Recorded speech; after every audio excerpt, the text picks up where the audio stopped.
ഉച്ചതിരിഞ്ഞ ചായക്ക് കൂടെ കഴിക്കാൻ ഒന്നുമില്ലല്ലോ എന്ന് ആലോചിച്ചിരിക്കുമ്പോഴാണ് ഈ ഒരാളെ ഞാൻ വാങ്ങിച്ച് ഫ്രിഡ്ജിൽ വെച്ചിട്ടുണ്ടല്ലോ എന്ന് ആലോചിച്ചത്.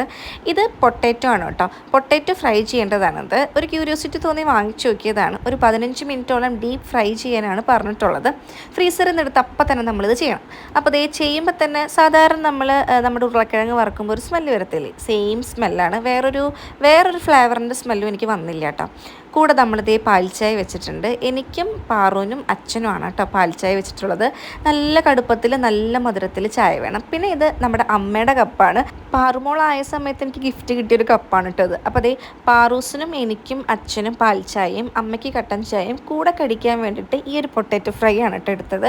അമ്മയ്ക്ക് അച്ഛനൊക്കെ ഇഷ്ടമാവുമോ എന്ന് ഞാൻ വിചാരിച്ചു. എന്തായാലും പാറുമോൾക്ക് ഭയങ്കര ഇഷ്ടമാവുമെന്ന് എനിക്കറിയാം. അപ്പോൾ അതേ ചായയും കൊണ്ട് നമ്മൾ ഉമ്മറക്കോലയിലേക്ക് ചെന്നു. എന്തായാലും ഈ ഒരു സ്നാക്ക് അടിപൊളിയായിരുന്നു കേട്ടോ. അപ്പോൾ ഞങ്ങളെല്ലാവരും കൂടെ കുറേ വർത്തമാനം പറഞ്ഞ് ചായ കുടിച്ചിരിക്കുകയാണ്.